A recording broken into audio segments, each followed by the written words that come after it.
Audio Jungle.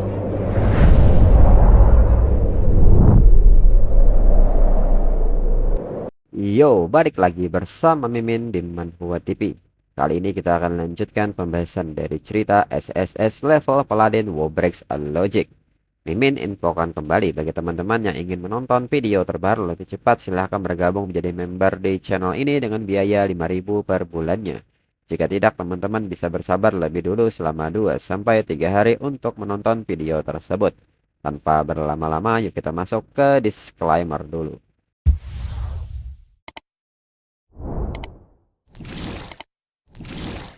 Disclaimer, silahkan abaikan hal ini jika kalian sudah mengerti. Ini peringatan mengenai konten di channel ini. Video ini berisi alur cerita komik yang mempermudah bagi teman-teman untuk mengetahui isi ceritanya dan memahami alur ceritanya. Jika ada kesamaan tokoh, tempat maupun isu yang sedang hangat, itu benar-benar tidak disengaja. Dan peringatan bagi teman-teman untuk tidak mencontoh atau meniru perkataan maupun perbuatan yang tidak baik yang ada di video ini. Karena cerita ini hanyalah fiktif belaka. Jika mengerti, yuk kita masuk ke ceritanya. Di samping itu, Joey yang kembali mengakses Dungeon Core menilai Mirror of Reason selalu menjaga Dark Creator itu. Rahasia Dark Creator ini pasti tersembunyi di dalam fragment-fragment ini. Menemukannya berarti menguasai titik lemah musuh. Dan di saat itu perhatian Joey terfokus pada satu titik dan seketika menyentuhnya. Dan secara tiba-tiba banyak makhluk anomali yang keluar dari fragmen cermin tersebut.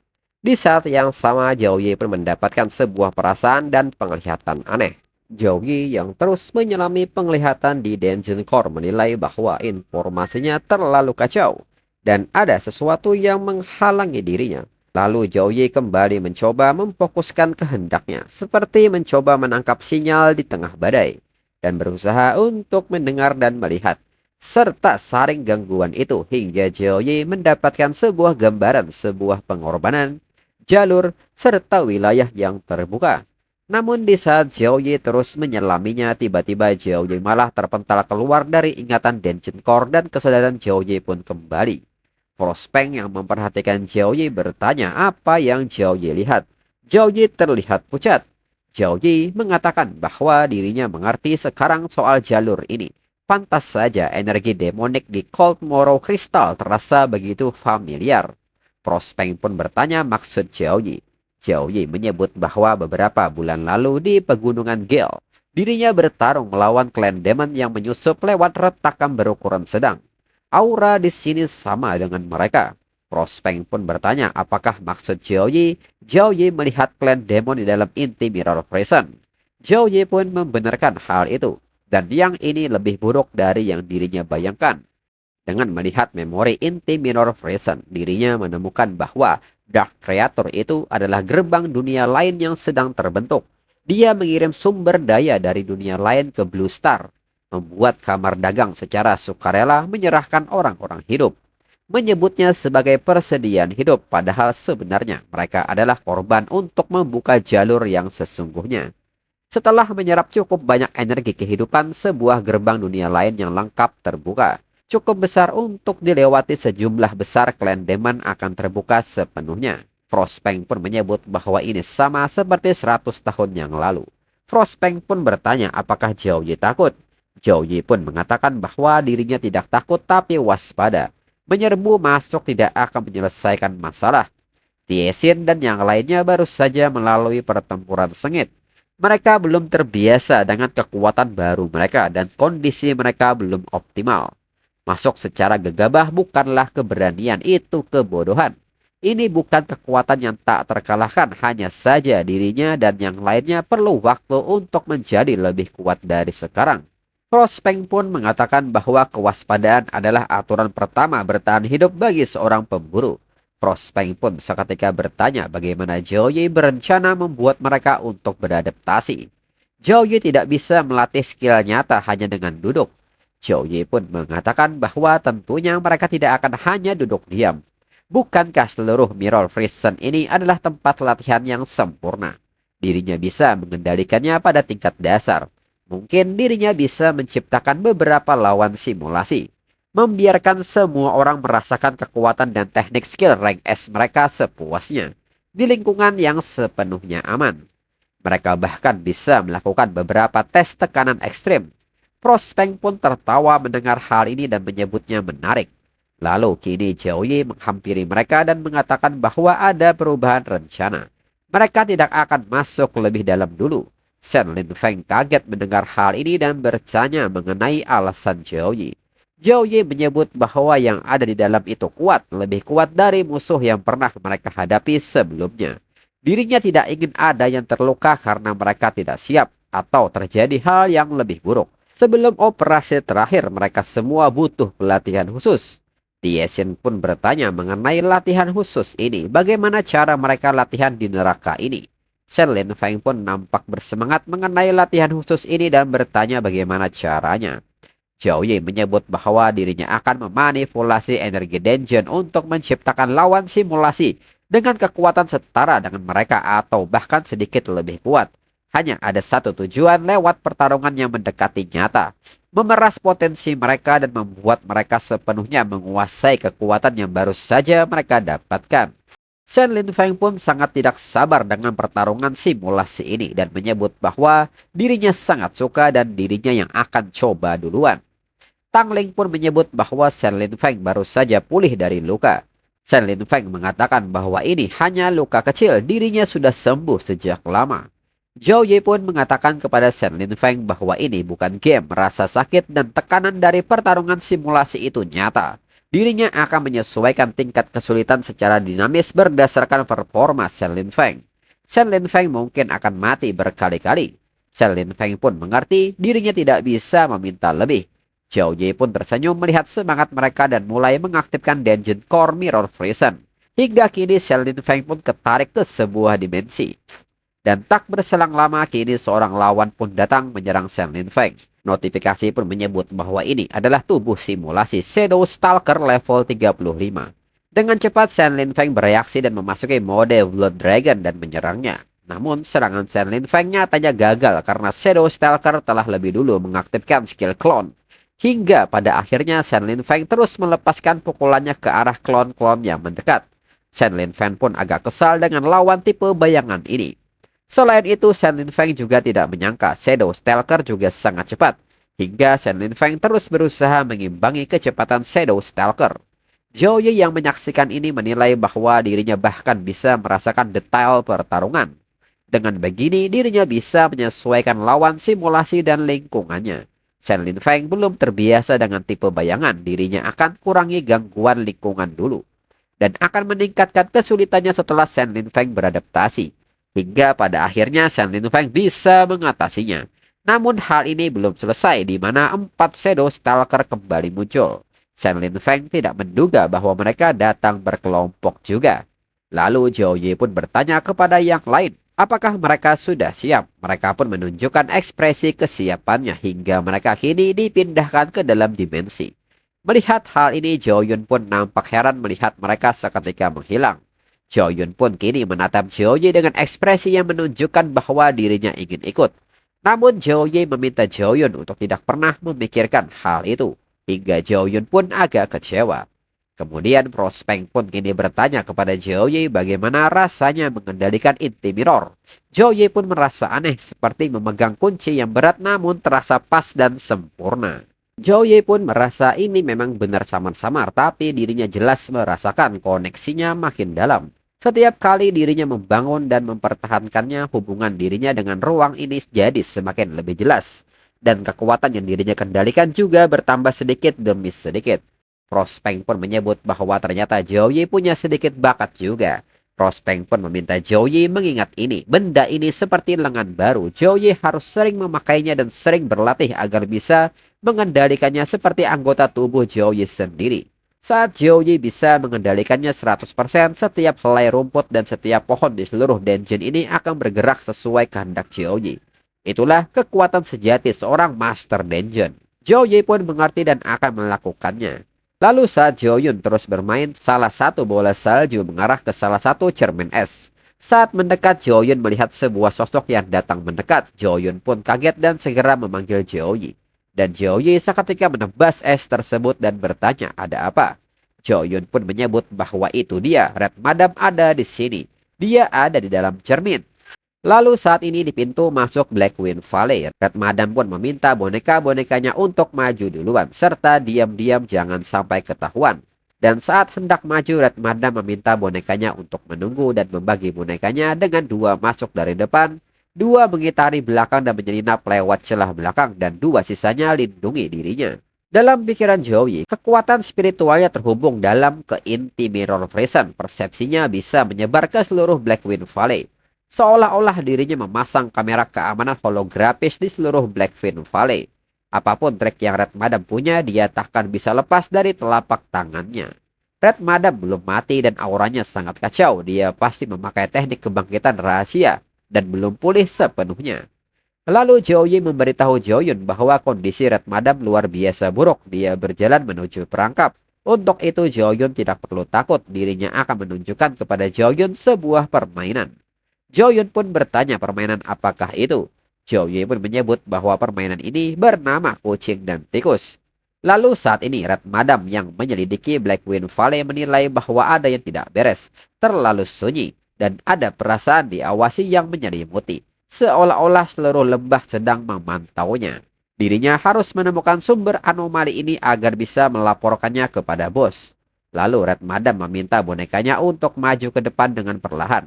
Saat berjalan, Red Madam sadar bahwa ujian pertama hancur total, seperti telah ditebas oleh satu pedang. Selain itu ada jejak samar fluktuasi energi yang familiar. Dan di saat Red Madam memeriksanya lebih jauh, Red Madam mengetahui bahwa ini adalah Holy Light. Dengan ini sudah jelas bahwa ini ulah Joey. Di saat itu Red Madam pun bertanya-tanya apakah dirinya harus lapor bos dulu dan biarkan dia yang mengurus ini. Namun setelah dipikir-pikir lagi, ini tidak benar. Melakukan itu berarti mengungkapkan kalau dirinya saja tidak mampu menyelesaikan misi. Dirinya harus mencoba dulu menghubungi titik pengawasan tersembunyi di lembah untuk mengecek situasinya. Akan lebih bagus lagi kalau bisa melacak posisi Joey. Red Madam juga menyadari bahwa alat komunikasi rahasia tingkat tinggi kamar dagang juga diblokir. Red Madam pun bertanya-tanya apakah ini gangguan spasial. Ini tidak mungkin, tali pengendali boneka terhubung lewat energi jiwa. Seharusnya tidak terpengaruh oleh perisai energi biasa. Meski ada tekanan tertentu sejak dirinya memasuki lembah yang memperlambat koneksi, dan setelah diperiksa dirinya masih bisa merasakannya. Dan tak berselang lama, tiba-tiba boneka Red Madam seketika hilang. Red Madam pun kini terkena dampaknya hingga terluka. Red Madam pun bertanya-tanya mengapa koneksinya bisa menghilang. Dan kembali boneka Red Madam yang berada di sisi juga ikut hancur. Red Madam pun menyadari dua bonekanya hilang lagi. Red Madam pun bertanya-tanya dalam pikirannya apakah Joey benar-benar punya skill spasial. Atau ada lebih dari satu penyusup menghancurkan 4 boneka tempur dalam sekejap tanpa memberi mereka waktu bereaksi. Dengan kondisinya sekarang, dirinya sama sekali tidak punya peluang melawannya. Lalu di saat itu seseorang datang dan bertanya kepada Red Madam mengapa wajahnya sangat pucat.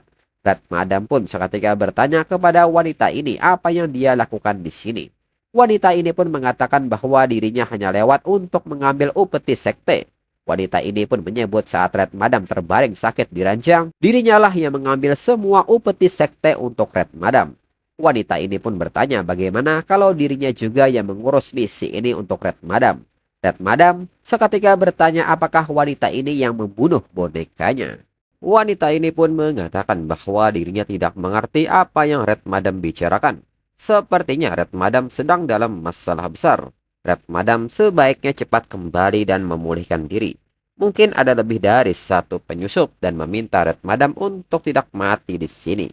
Red Madam pun menyebut bahwa wanita ini memang selalu setajam lidahnya. Wanita ini pun tersenyum dan mengatakan bahwa itu mungkin karena sering bersama Red Madam. Dirinya pasti dapat dari Red Madam kalau soal itu. Red Madam pun mengerti dan mempersilahkan wanita ini untuk mengintai lebih jauh. Namun di saat Red Madam ingin pergi keluar, tiba-tiba sebuah cermin es menutupi jalan Red Madam. Dan wanita ini juga bingung saat menatap sekitar. Ada replika dirinya sebanyak ini muncul. Wanita ini pun bertanya kepada Red Madam bagaimana Red Madam punya boneka seperti ini. Wanita ini pun meminta Red Madam menjelaskan hal ini segera. Sedangkan Red Madam masih terdiam membatu di depan cermin es. Dan mulai mendengar suara bisik dari kata ampun dan permohonan. Serta ingatan masa lalu Red Madam mulai muncul yang mengatakan bahwa mereka dulu adalah sahabat. Red Madam bahkan tega membunuh orangnya sendiri demi status. Di samping itu, si wanita nampak tidak bisa melawan dan menerima banyak luka. Wanita ini pun menyebut bahwa replika ini makin kuat. Mereka berbeda dari boneka yang mati sebelumnya. Kembali wanita ini bertanya kepada Red Madam makhluk sekuat apa yang Red Madam gunakan untuk memurnikan ini. Dan kini serangan dari para replika semakin banyak yang menghujani wanita ini. Wanita ini pun tidak terima dengan hal ini karena replika ini bisa belajar gerakan miliknya. Jika dirinya dikalahkan oleh beberapa orang palsu sepertinya, bagaimana bisa dirinya menunjukkan wajah lagi di guild? Hingga wanita ini maju dan mulai memberikan serangan balasan. Wanita ini pun mengatakan bahwa kesulitan yang dirinya tanggung tidak lebih berat dari Red Madam dan mulai menjatuhkan replika ini satu persatu. Sedangkan kondisi Red Madam sendiri masih terdiam di depan cermin es.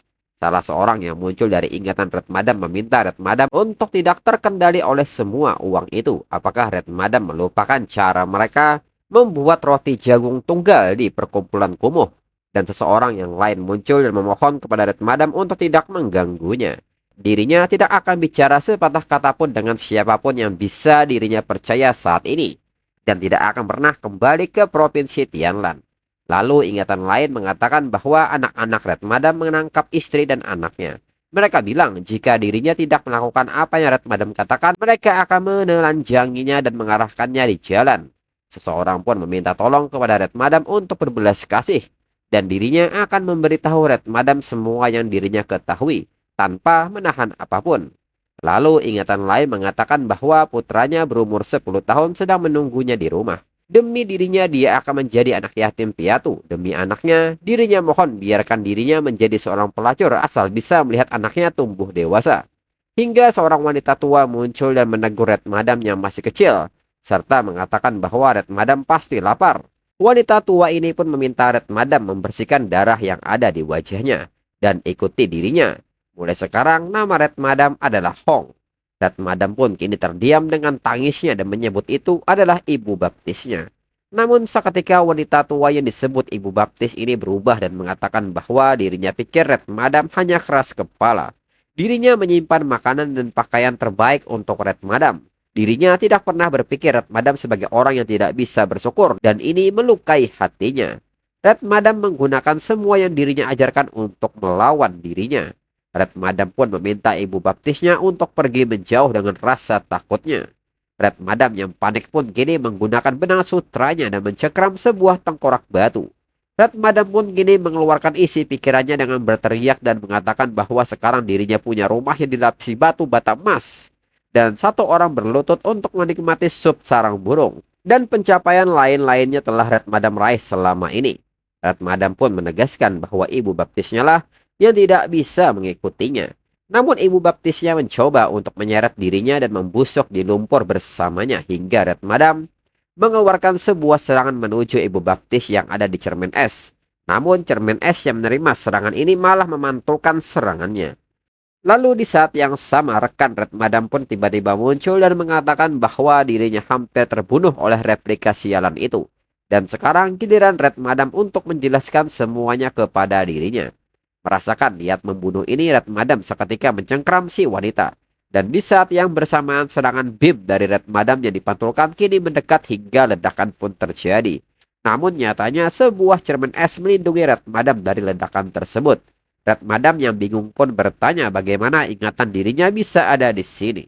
Lalu tiba-tiba sebuah aura menakutkan muncul di dekat Red Madam. Red Madam yang merasakan hal ini sangat jengkel karena ini tidak ada akhirnya. Red Madam yang memperhatikan sekitar pun bertanya soal labirin cermin dan ilusi ini hanya trik murahan untuk menjebak dirinya. Red Madam pun bertanya kepada penyusup tempat ini apakah dia pikir dirinya menyerah. Itu tidak akan terjadi. Dan segera Red Madam mensummon guard puppet level 35. Red Madam pun meminta boneka ini untuk menghancurkan cermin ini. Namun di saat yang sama tiba-tiba replika dari boneka ini muncul dari bayangannya dan menyerang boneka hingga pertarungan antara dua boneka terjadi yang diikuti oleh boneka lainnya. Red Madam yang melihat hal ini meminta bonekanya untuk berhenti serta bertanya apa yang salah pada mereka. Mereka adalah boneka miliknya dan segera meminta bonekanya untuk mematuhi perintahnya dan berhenti. Hingga pada akhirnya boneka ini terus menyerang satu sama lain dan menghancurkan diri mereka sendiri. Dan saat hancur, salah satu boneka pun tersenyum kepada Red Madam. Red Madam pun menilai bahwa ini bukan ilusi, ini dikendalikan. Zhao Yi bahkan bisa mengendalikan boneka miliknya. Red Madam pun bertanya-tanya kekuatan macam apakah ini. Kendali Zhao Yi atas Black Wind Valley benar-benar di luar pemahaman dirinya dan sekarang dirinya sendirian. Red Madam pun mulai berpikir melarikan diri. Dirinya harus keluar dari sini segera serta melaporkan apa yang terjadi di sini kepada bos. Dia akan menemukan sesuatu. Bos pasti punya rencana. Namun di saat Red Madam lari, tiba-tiba Red Madam menginjak sebuah permukaan yang retak dan seketika jatuh ke dalamnya. Red Madam berusaha meredam jatuhnya dengan benang sutranya namun tidak berhasil hingga jatuh sangat keras. Red Madam pun mengatakan bahwa tali bonekanya sedang diganggu. Zhao Yi mempermainkan dirinya. Dirinya seperti serangkai terperangkap di jaring laba-laba, layaknya mainan di telapak tangannya. Zhao Yi bisa melakukan apapun yang Zhao Yi mau. Red Madam pun mengatakan bahwa kalau Zhao Yi berani keluar dan bunuh dirinya, berhenti bersembunyi seperti tikus. Lalu Zhao Yi pun kini menunjukkan dirinya dan mengatakan bahwa sepertinya Red Madam melihat mereka yang Red Madam anggap korban. Dengan ini rasakan keputusasaan ini. Zhao Yi pun mengatakan bahwa tempat berburu ini dibuat hanya untuk Red Madam. Red Madam pun mengatakan bahwa kekuatan Guild Merchant jauh melampaui imajinasi Zhao Yi. Dan para bos masih punya kartu trap untuk dimainkan. Biarkan dirinya pergi dan dirinya bisa membantu Zhao Yi membela kasusnya di hadapan bos Liu. Zhao Yi pun mengatakan bahwa dirinya tidak tertarik. Red Madam pun memberitahu Zhao Yi bahwa pasukan Guild Legion akan segera datang. Zhao Yi tidak bisa menjebak dirinya. Ini adalah boneka peledak yang dibuat oleh pengrajin terbaik dari Guild Merchant. Hanya ada satu di seluruh guild. Red Madam pun tertawa dan bertanya apakah Zhao Yi pikir Zhao Yi bisa mengendalikan semuanya.